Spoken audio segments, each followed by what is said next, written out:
the banished king of Hamerfell. I was banished to the plane of oblivion called Cold Harbor. I do not remember how long I have been here. A year, 2 years, hell it could be one day. It's been so long since I've seen daylight I've lost track of time. I find myself getting more and more tired as the time presses in this unforgiven hell. What I did was for my people and all known. I know my name will live forever, even though I wish to live among my people once more. Since I am here I will make sure some of us escape from this hell. But before I do such a thing, I will tell you all about how I ended up in this place of torment. It happened many years ago, at least that's how it feels being here. Some called me a great king, some called me selfless, even some went as far as calling me a madman because I ruled without any negative nor neglect to my people. I was loved by many, hated by many more. My family was different because I married a high elf, which was frowned upon. Most of them would see the queen and cut their eyes at her as if she were less than. My son named Enoch was strong. He had abilities that far exceeded my own. I am a warrior with many abilities, but my boy is something special. At the age of 5 he was able to use a sword and shield like it was nothing, and his mother taught him to use magic and to cook. I miss my son so much. He was the light of the darkness in the time we were at war with the god of schemes. My wife knows I will return to them someday.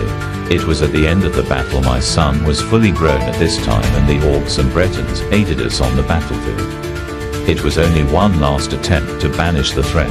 I had to use the artifact called the Mace of Malag Bal. I knew that it would destroy me along with banishing him. "We are ready to die by your side, my king," said one of my most trusted and loyal knights. "You don't have to do this, my friend. Go and be with your family," I said with great admiration. "But Kazuma," the knight replied with confusion upon his face. I said to him with a small grin, "It will be okay, it's something I have to do alone." I went to get the artifact from my secret place in my palace.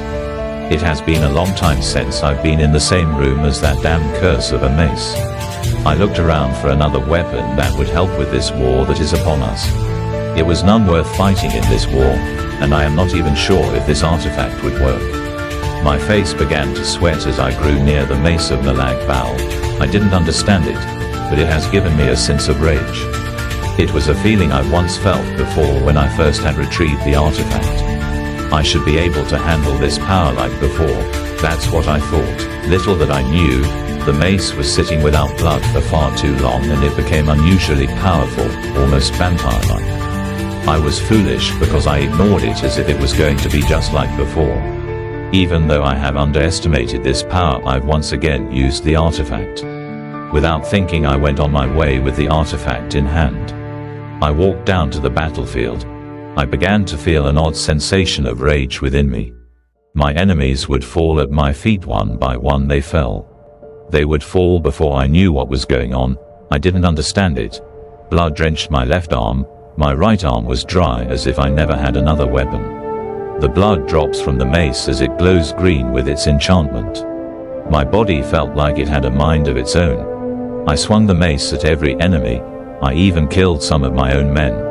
I couldn't help it, everyone seemed to be the enemy, and the fact that I was being possessed by the might of the mace, I knew I was near my end. Chapter 2. I was enraged. I felt a hatred for life itself. It was almost like I wanted everyone and everything to perish. "My king, are you okay?" I looked at him with defeat and death in a look. I raised the mace, and the sound of my wife's voice called to me. "Kazuma," she cried, "you must destroy the artifact." I looked down upon my hand and realized it was throbbing with pain. It was a pain that felt like forced trauma after swinging the mace at so many enemies. I looked at my wife as she covered her face from showing me her tears. I've always dreaded seeing her face after showing her what kind of man I am. I could only see her before my vision was blurred and a white light came upon me, and I fell before Malag Bal. I look around to see where I was confused as to how I got here. "Fool," the god of schemes replied with a horrifying voice. "You really thought you can use my artifact to defeat me? How dare you be so foolish? Just think I was the one that created the mace in the first place."